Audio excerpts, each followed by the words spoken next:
Bien, es un gusto nuevamente estar con todos ustedes a través de la plataforma virtual en lo que concierne a los medios de impugnación en el nuevo Código Procesal Civil.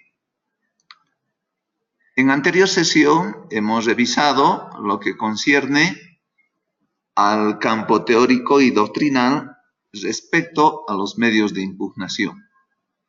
Hemos ingresado ya luego al ámbito de los recursos procesales como uno de los elementos importantes que componen a los medios de impugnación en general. En lo que concierne a los recursos procesales, hemos revisado al recurso de reposición, el recurso de apelación y el recurso de casación. Entonces, estaríamos listos para poder ingresar en esta oportunidad a revisar lo que son el recurso de compulsa y el recurso de revisión extraordinaria de sentencia.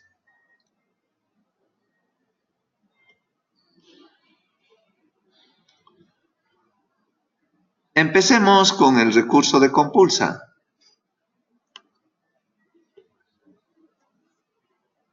En opinión de doctrinario Canedo, lo define como el recurso franqueado por la ley a los litigantes para que puedan obtener la concesión de los recursos de apelación y casación cuando son indebidamente negados.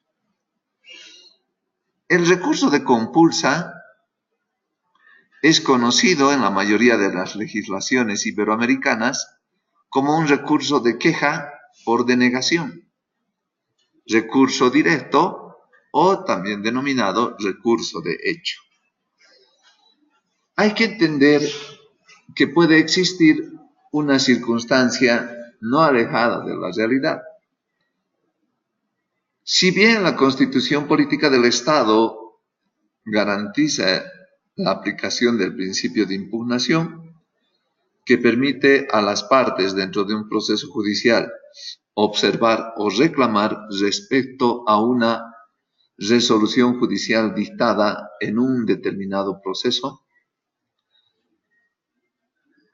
este recurso formalmente y con las condiciones y requisitos que establece la ley presentado, no puede ser negado por el juez que ha dictado la resolución que está siendo impugnada, bajo ningún motivo, si todo está conforme a lo que dispone la ley procesal. Empero, puede existir ciertos casos en los que sí exista una negativa en la admisión y posterior concesión de un recurso procesal. Estaríamos hablando específicamente del recurso de apelación y recurso de casación. Entonces, en ese sentido, el legislador y la doctrina, el derecho procesal como tal, ha instituido un medio de impugnación que vaya a reclamar la no concesión de otro medio de impugnación, de otro recurso procesal.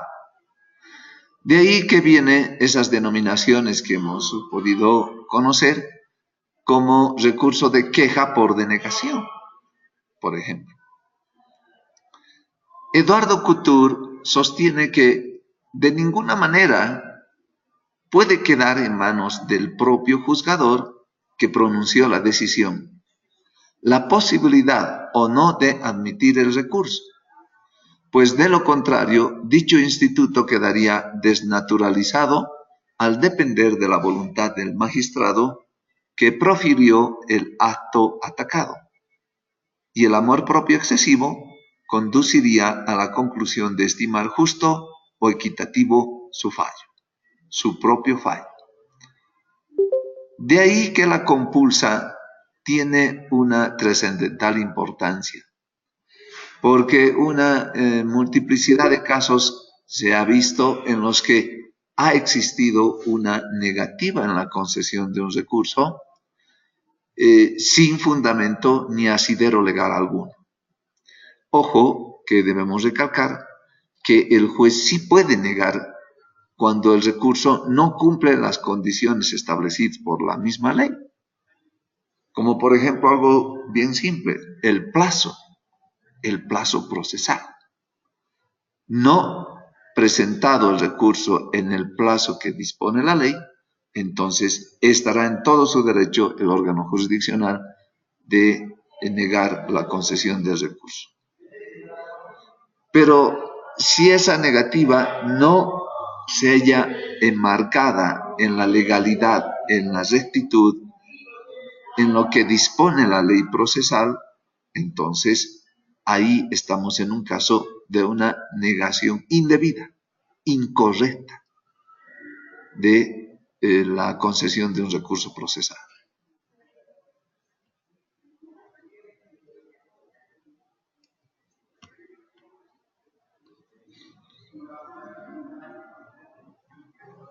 ¿Cuál es el fundamento legal para este recurso de compulsa o también denominado recurso de queja? La razón de ser de este recurso se funda en que es de interés social que la ley garantice y asegure la debida observancia de las normas procesales. En este caso, ¿quién estaría inobservando, incumpliendo esta norma procesal? Sería el mismo juez, cuya resolución es impugnada. Entonces, el no cumplimiento de esta norma genera inseguridad y por lo tanto no habría una garantía respecto a un proceso debidamente tramitado. Las normas procesales son de cumplimiento obligatorio porque interesan al orden público. Y se lo ha establecido de esa forma porque todo proceso judicial es de orden público. Y la sociedad confía en que ese proceso, ¿no?, bajo la dirección del órgano jurisdiccional que es el juez, pueda tramitarse de forma correcta, en miras de alcanzar su fin mediato, que es la realización del derecho. Entonces, el cumplimiento obligatorio que la ley procesal establece se halla instituida en el artículo 5 del nuevo Código Procesal Civil. Este artículo 5 claramente establece lo siguiente: normas procesales. Las normas procesales son de orden público y en consecuencia de obligado acatamiento, tanto por la autoridad judicial como por las partes y eventuales terceros. Se exceptúan de estas reglas las normas que, aunque procesales, sean de carácter facultativo por referirse a intereses privados de las partes. Pero es taxativo lo que se haya contenido en el artículo 5 cuando indica que las normas procesales son de orden público. En ese sentido, el recurso de compulsa busca impedir la denegación de un recurso procesal, de un recurso legal, que haya sido dispuesta por error, ignorancia o, en algunos casos también, malicia, comprometiendo o contraviniendo la defensa integral de los litigantes y, además, el presupuesto procesal de igualdad de las partes en todas las actuaciones.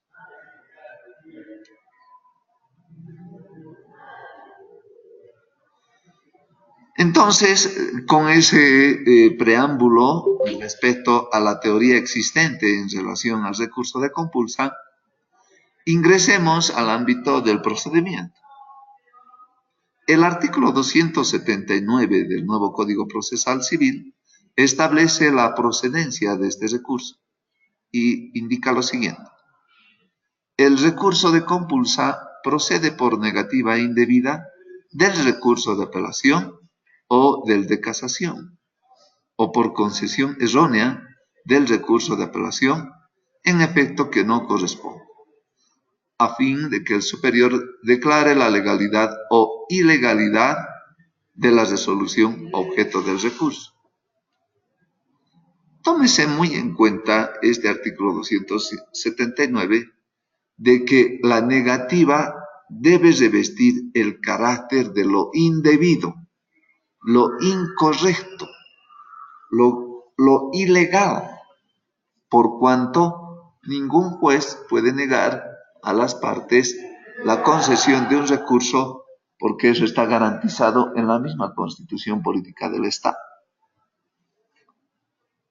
El artículo 280 nos habla del plazo y forma y nos dice: el recurso se interpondrá por escrito fundado ante la misma autoridad judicial que denegó el recurso o lo concedió erróneamente, en el plazo de 3 días contados a partir de la fecha de notificación con el auto correspondiente.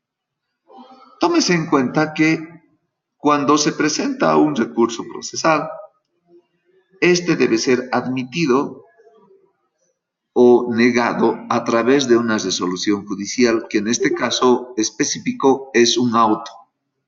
Sería un auto interlocutorio.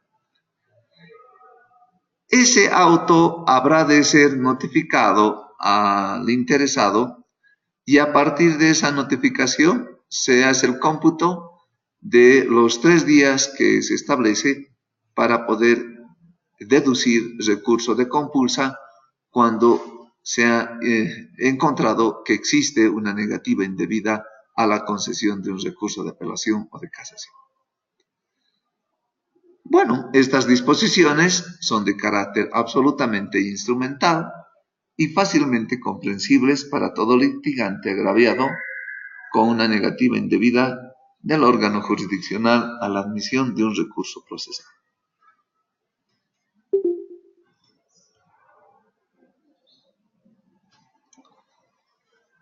Prosiguiendo, el artículo 281 nos habla del procedimiento para la compulsa e indica en su parágrafo primero: recibido el memorial de compulsa, la autoridad judicial decretará se remitan fotocopias legalizadas de las piezas estrictamente necesarias al superior en grado. El recurrente, en el plazo de 2 días de su notificación, proveerá los recaudos correspondientes bajo pena de caducidad del recurso. Un aspecto relevante de este parágrafo primero del artículo 281 es que el proceso continúa con la tramitación. Una vez expedida la resolución, el auto que niegue la concesión de un recurso, la parte interesada puede presentar la compulsa. Empero el proceso principal habrá de seguir su trámite correspondiente. Porque si el juez ha negado la concesión de un recurso, también estaríamos en la posibilidad de que esa negativa no sea indebida, sino sea correcta. Y mientras no exista una decisión de un tribunal superior en sentido de declarar que la negación ha sido indebida, si no existiera esa resolución, los trámites del proceso han de seguir su curso normalmente. Pero como todo acto procesal, y en este caso medio de impugnación, es de entera responsabilidad del interesado, el recurrente indica en el plazo de 2 días de su notificación proveerá los recaudos correspondientes. Y si no lo hace, se produce la caducidad y perdería la oportunidad de hacer valer este recurso ante el superior en grado. El parágrafo 2 nos habla acerca del incumplimiento de esta obligación por la autoridad judicial compulsada, que dará mérito a la imposición de las sanciones de responsabilidad disciplinaria sin perjuicio del derecho que asiste al recurrente de acudir al superior denunciando el hecho para que éste a su vez ordene la inmediata remisión de antecedentes. ¿Qué extractamos de este parágrafo segundo? La ley no permite una segunda negativa. Si es que el juez al cual ha sido presentada la compulsa y se le ha compulsado en su resolución porque ha negado indebidamente un recurso, no puede negar la concesión del recurso de compulsa, porque estaríamos ante una segunda negativa que emerge del mismo juez, del mismo órgano jurisdiccional, y eso sería totalmente arbitrario.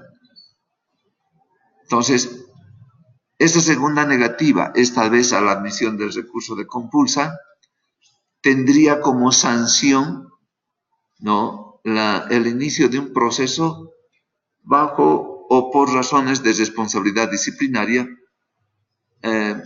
que habrá de ser iniciado a denuncia del interesado.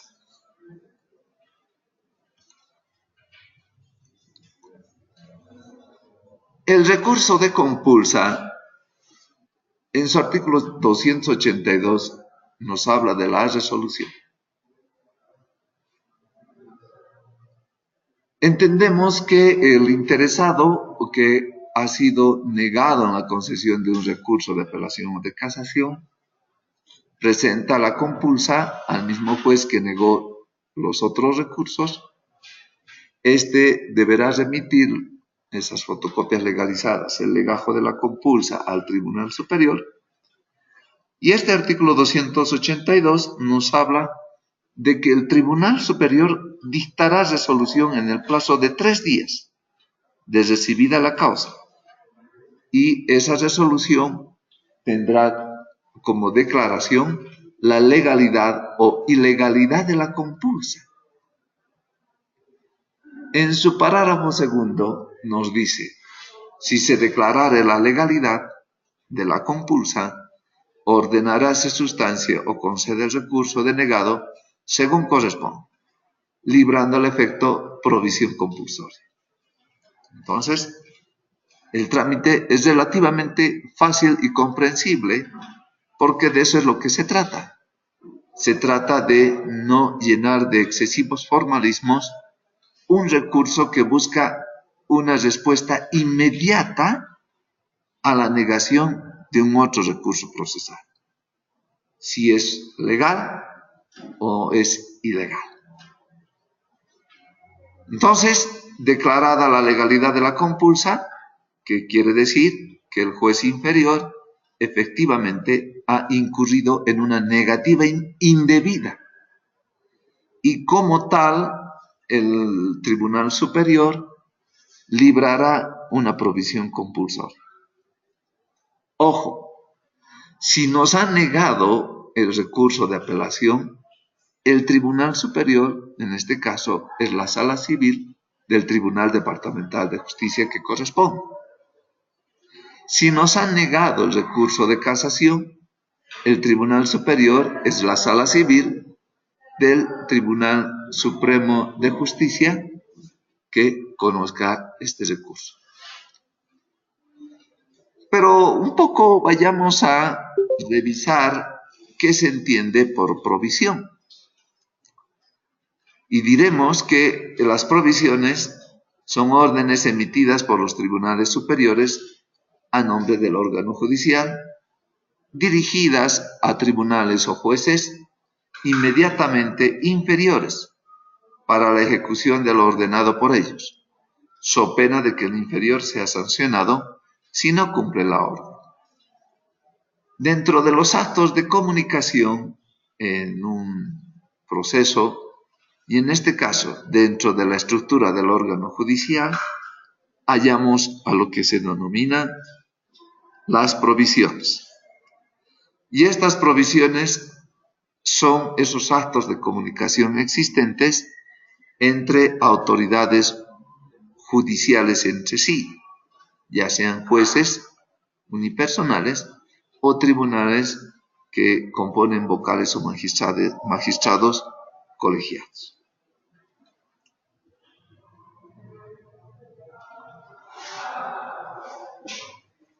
Habiéndonos detenido un poco para ver lo que corresponde a las provisiones. Las provisiones se pueden distinguir en las siguientes clases. Una provisión citatoria, por ejemplo, donde los tribunales superiores citan a través del inmediatamente inferior. Por ejemplo, el Tribunal Departamental de Justicia en su sala civil, aquí hay un error, perdón, hay que corregirlo, ordena al juez público, que es su inmediato inferior, que se cite al demandado. Una provisión ejecutoria.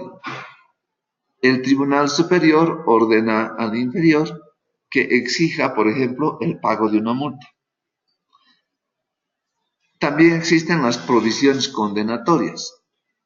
El Tribunal Superior manda a que el inferior haga cumplir una sanción o una prestación. Y finalmente están las provisiones compulsorias.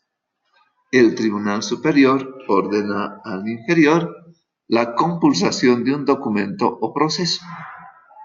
Por ejemplo, la remisión de un proceso como efecto de un recurso procesal interpuesto, que es el caso de la compulsión.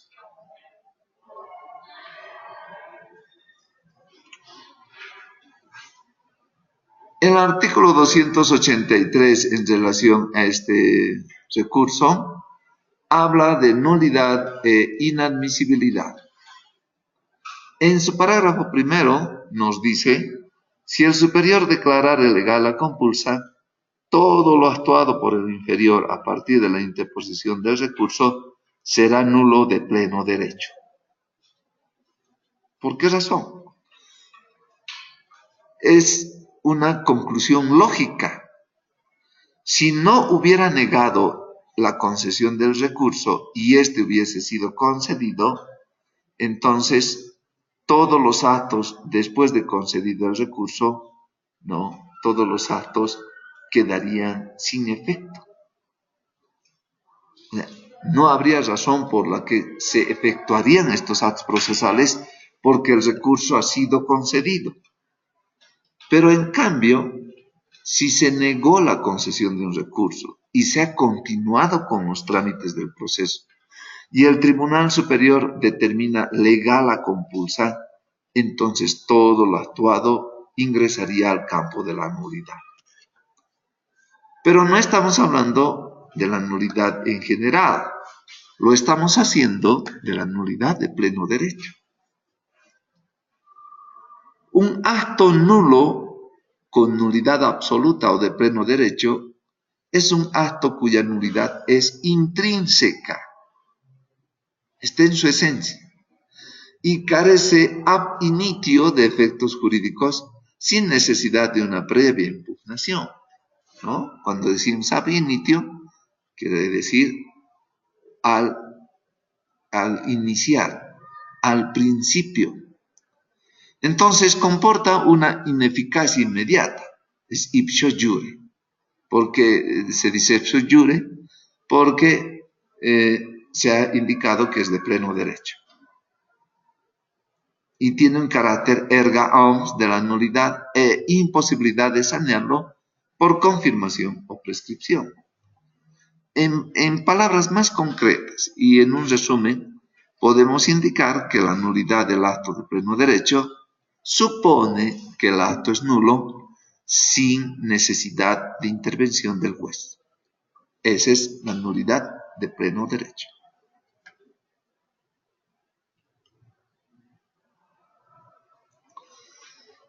Bueno, hemos visto los casos en los que procede la compulsa cuando se niega el recurso de apelación indebidamente, cuando se niega indebidamente el recurso de casación, o cuando ha habido error en la concesión de la apelación en un efecto que no correspondía.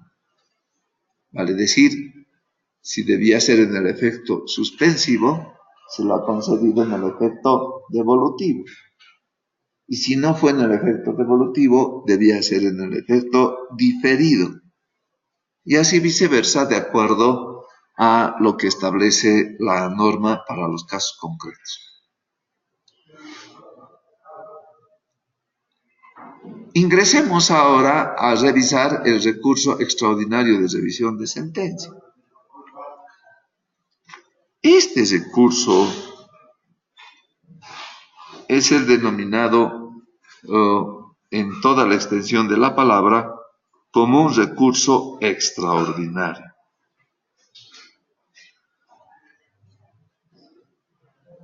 Para definirlo como tal, acudimos al tratadista Podetti, que define este recurso como el remedio procesal extraordinario encaminado a examinar de nuevo una sentencia basada en la autoridad de cosa juzgada, cuando se ha llegado a ella por medios ilícitos o irregulares, sin culpa o negligencia del vencido, prescindiendo o incorporado nuevos elementos de prueba en el nuevo juicio. Miren, por diferentes motivos, señores participantes, se ha planteado el problema que converge en la posibilidad de revisar una sentencia ejecutoriada, aun cuando adquirió la calidad de cosa juzgada. La doctrina nos ha enseñado lo siguiente y ha sido bien clara. Debe existir un momento en el que un proceso concluya definitivamente. Cuando concluye, la sentencia, sea revisada o no revisada, confirmada o modificada o lo que fuera, debe de cumplirse en los términos en los que finalmente quedó, sea con las revisiones o no revisiones.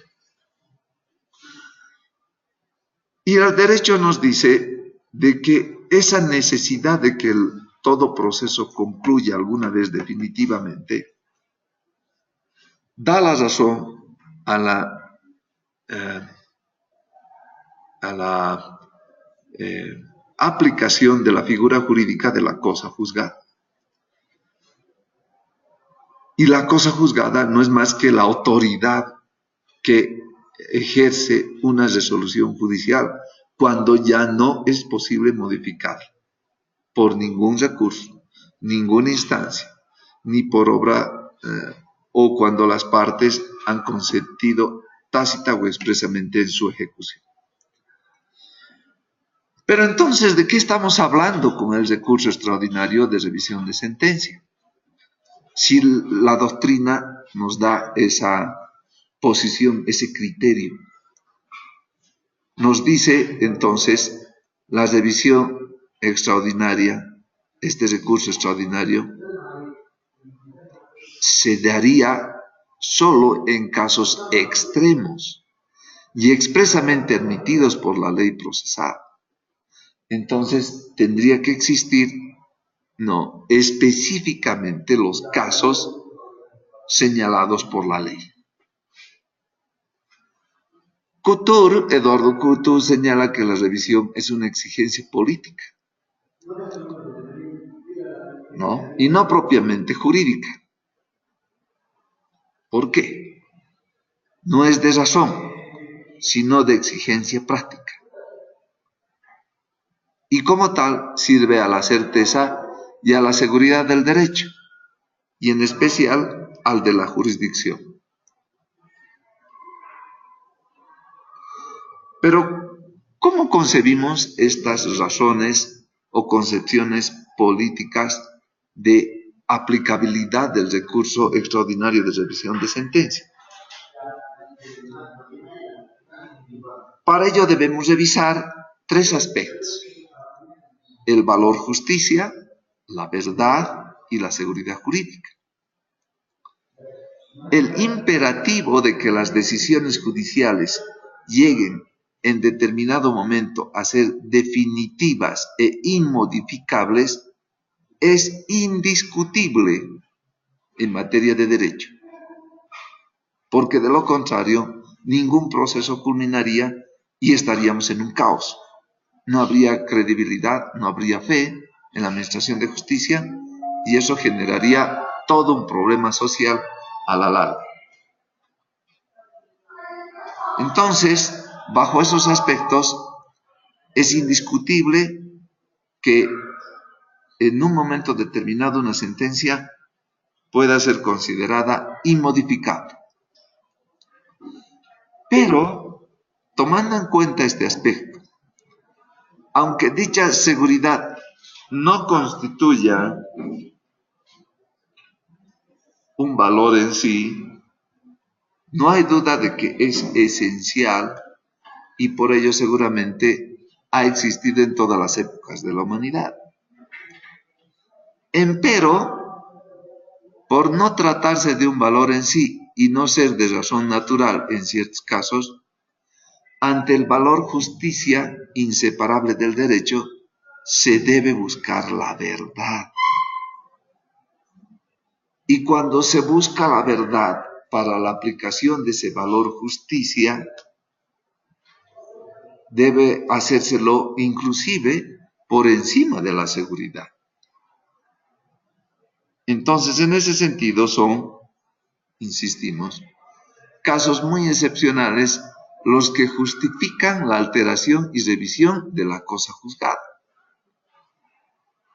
Porque se trata de subsanar un error judicial, en especial en materia civil, cuando hubo fraude, violencia, y en otros casos al aceptar un hecho nuevo que cambia la decisión de la sentencia.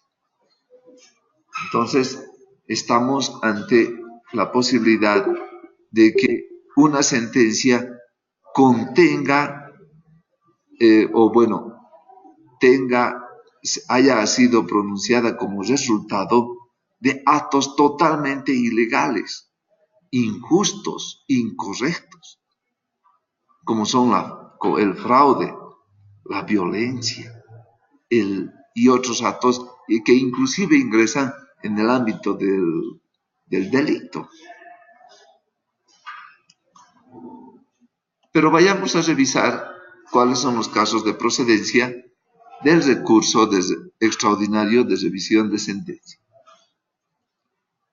Y decimos, artículo 284, procedencia.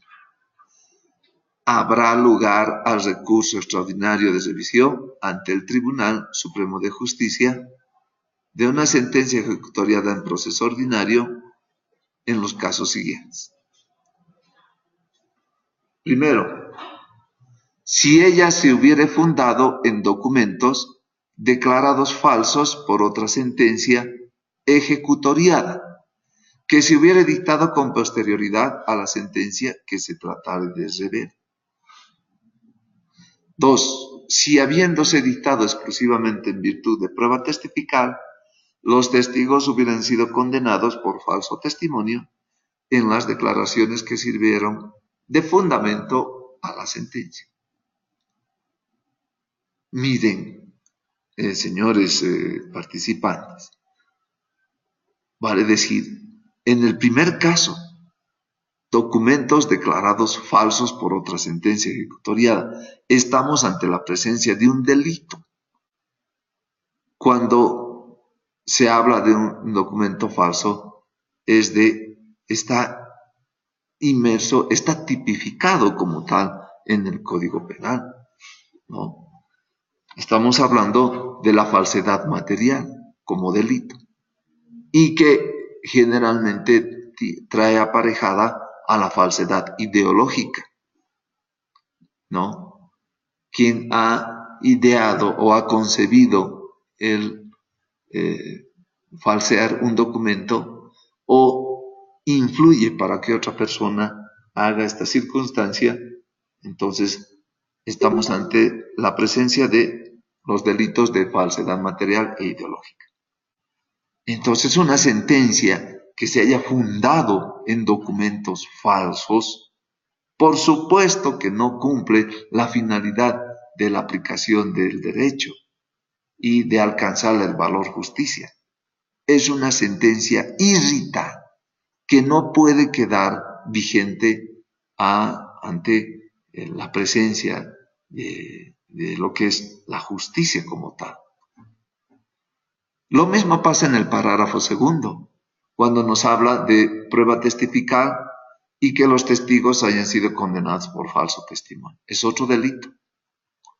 Y peor aún si los testigos han declarado en falso ante una autoridad como lo es el juez, el propio administrador de justicia. Bueno, pero también la condición es clara y dice, solamente puede impugnarse sentencias de procesos ordinarios.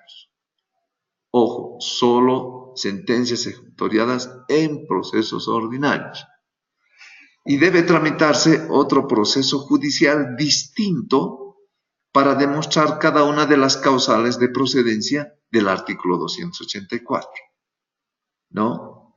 Sentencias que alcancen al pronunciamiento de la sentencia y su ejecutoría. Lo dice bien claro, ¿no? Esas causales, por ejemplo, documentos declarados falsos, declaración como prueba testifical declarada o condenada como falso testimonio, deben ser demostrados por otro proceso judicial iniciado por la parte interesada sobre exclusivamente ese aspecto y habiendo logrado llegar a sentencia y ejecutoriar esa sentencia, entonces se ha cumplido el requisito.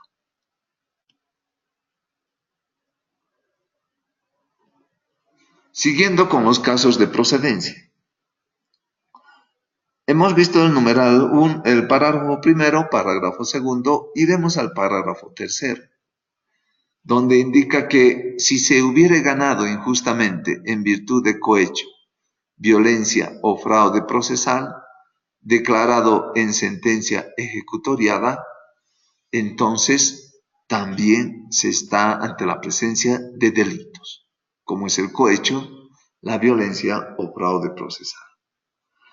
El parágrafo cuarto de los casos en los que procede el recurso extraordinario de revisión de sentencia indica, si después de pronunciada se recobraren documentos decisivos detenidos por fuerza mayor o por obra de la parte en favor de la cual se hubiere dictado previa sentencia declarativa de estos hechos y ejecutoria.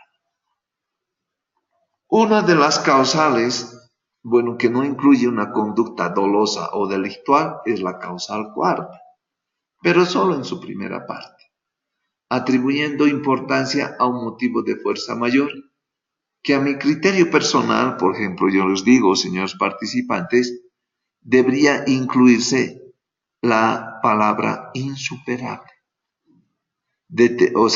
En otras palabras, debería haber dicho, si después de pronunciar la sentencia, por supuesto que se esté impugnando, se recobraran documentos decisivos detenidos por fuerza mayor, pero fuerza mayor insuperable, que el interesado demuestre que por más que haya tenido la voluntad de poder cambiar las circunstancias que le impiden lograr esos documentos, que no pueda superar la magnitud del obstáculo que le detiene, entonces era importante que se pronuncie o se redacte como fuerza mayor insuperable.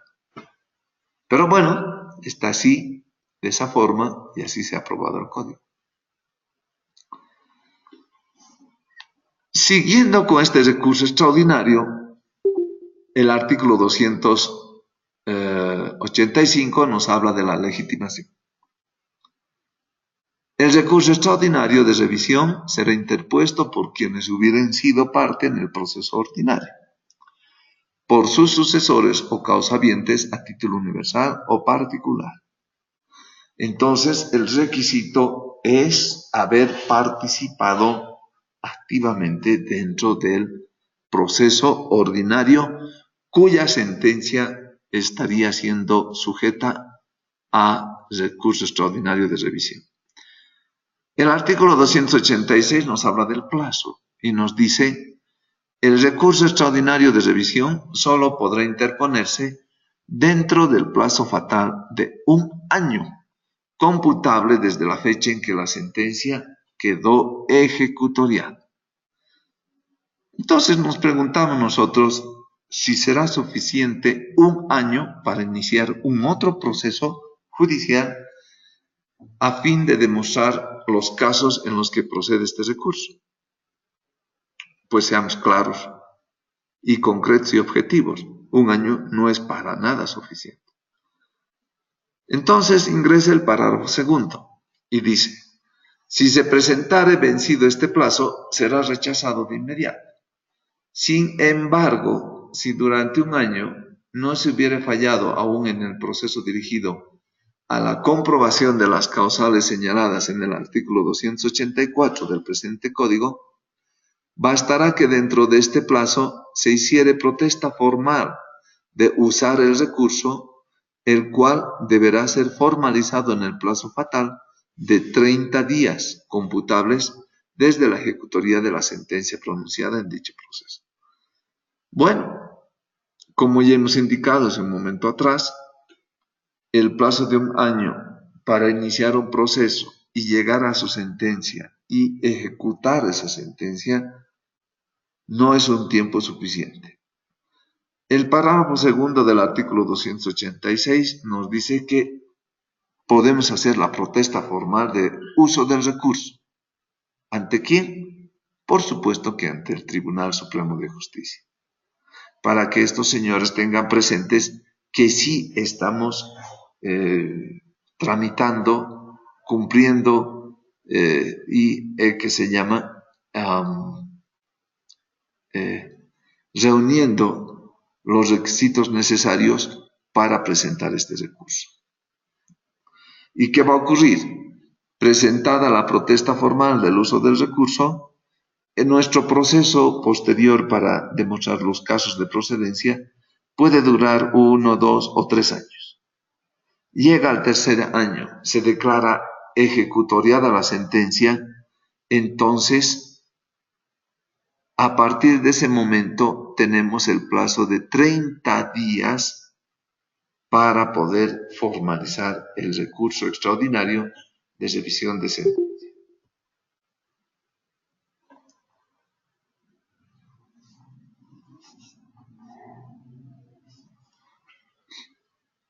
El artículo 287 nos habla de la admisibilidad. Perdón.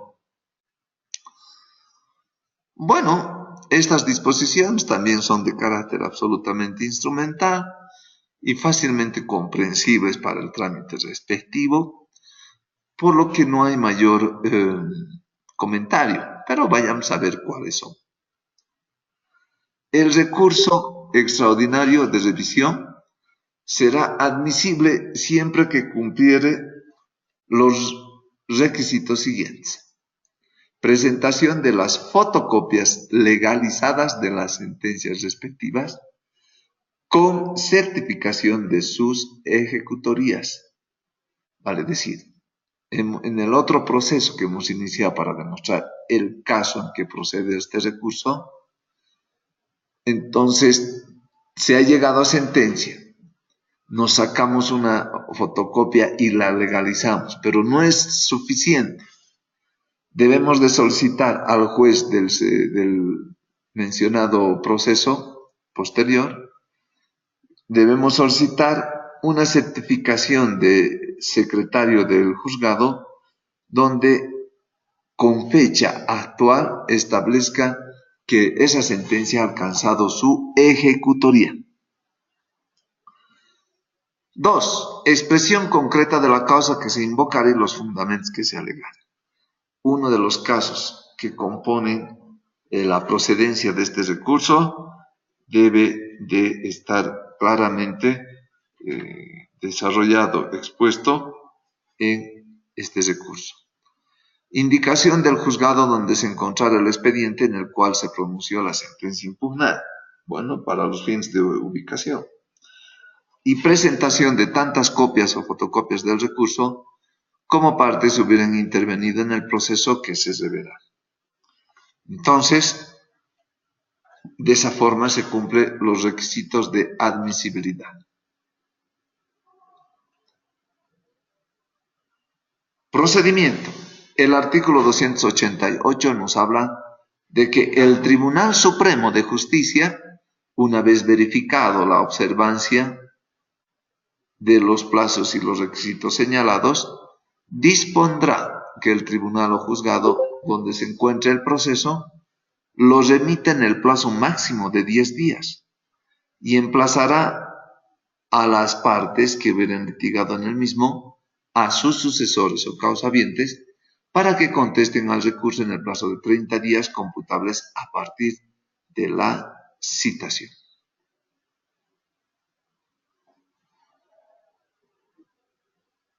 La legitimación en este caso, ¿no? La legitimación activa que corresponde al recurrente, al que ha presentado el recurso. Y la legitimación pasiva que corresponde a quienes han sido favorecidos por la sentencia que se está tratando de revisar. La legitimación alcanza tanto en calidad de recurrentes a los que están directamente interesados, o como contraparte del o los recurrentes a los sucesores o causavientes que se hallarían facultados para intervenir dentro del proceso, de acuerdo a lo previsto por el artículo 31, que habla de la sucesión procesal de las partes dentro del nuevo Código Procesal Civil. Dicho en pocas palabras, los interesados en el transcurso del tiempo pueden sufrir algún suceso que, produzca a lo mejor el fallecimiento, pero la ley legitima a sus sucesores o causavientes a asumir en su representación las acciones que corresponden. Entonces, eso es un aspecto que hay que tomar en cuenta.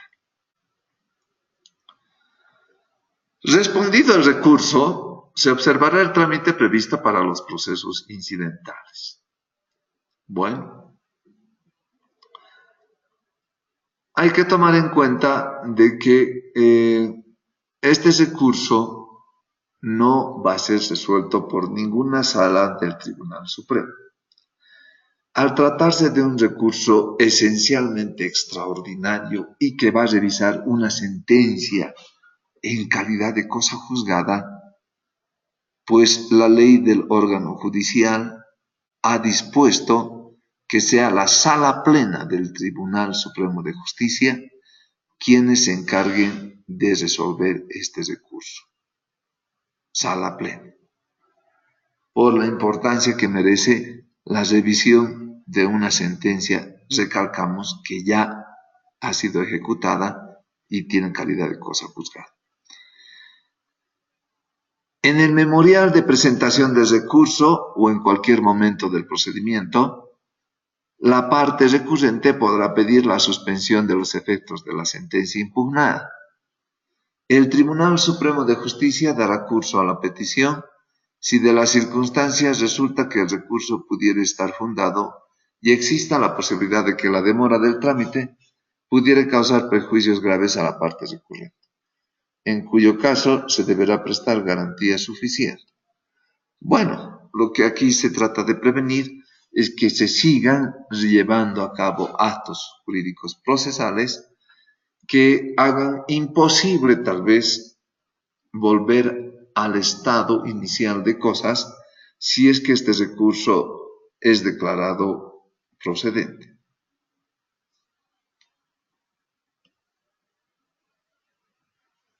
Y hablando de la forma de resolución del recurso, el artículo 289 nos dice: Si se declarare fundado el recurso, se dictará nueva sentencia anulando total o parcialmente o modificando la anterior. Miren, aquí hay un aspecto digno de tomar atención. ¿Qué quiere decir fundado el recurso? Que había suficiente razón, base, fundamentos para que pueda realmente dejarse sin efecto una sentencia que contiene actos ilegales e incorrectos. En ese sentido, esa sentencia deja de tener todo el efecto jurídico, queda totalmente sin efecto y se dictará nueva sentencia, anulando total o parcialmente o modificando la anterior. Si se rechazara el recurso, se condenará al pago de daños y perjuicios al recurrente si hubiere lugar. Algo un poco difícil de que pueda ocurrir, porque para presentar este recurso, ustedes han tomado en cuenta los requisitos son claramente determinantes y no podemos ir a la aventura a presentar un recurso en la posibilidad de que luego se nos rechace y se nos condene al pago de daños y perjuicios. O sea, el grado de seguridad y de certeza de que vamos a tener un resultado positivo debe ser casi al 100%. Y eso se respalda con el otro proceso que se iniciaría para demostrar fehacientemente el caso que quiero que se revise. Y finalmente el artículo 290 nos habla acerca de la irrecurribilidad. La sentencia que resuelve el recurso solo admitirá el pedido de aclaración, enmienda o complementación. Por supuesto, es que tampoco vamos a poder hacer un abuso de las alternativas que nos proporciona el procedimiento, el derecho procesal. Fuera de este recurso ya no existiría en absoluto ninguna otra discusión o medio de impugnación para cambiar la decisión final. El artículo 291 nos dice sobre las costas y costos. Las costas y costos del recurso desestimado serán de cargo del recurrente. Si el recurso se declarare fundado, que había razón de ser, se condenará en costas y costos al recurrido, si éste hubiera tenido participación en los hechos que dieron lugar a la revocatoria de la sentencia. En los demás casos, las costas y costos se determinarán según las circunstancias. Muy bien. Entonces, con esa última diapositiva, distinguidos postulantes, habríamos culminado con la revisión del recurso de compulsa y asimismo la revisión y consideración del recurso extraordinario de revisión de sentencia. Y por ende hemos culminado con los medios de impugnación como tal. Si hubiera alguna duda al respecto, entonces ya saben ustedes, distinguidos, estoy presto a absolver cualquier interrogante.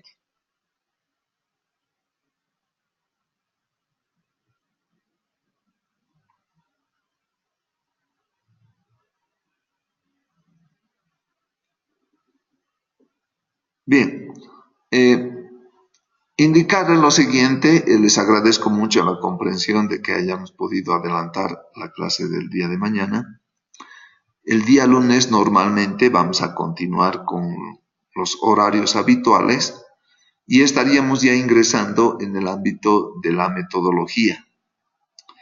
En ese caso, entonces, les pido, por favor, tomar en cuenta de que este módulo 4 trata sobre los medios de impugnación y trata sobre la metodología que se debe tomar en cuenta en este tipo de cursos posgraduales como son los diplomados. En ese sentido, agradezco mucho su atención y con mucho agrado les esperaría el siguiente día lunes que tiene fecha de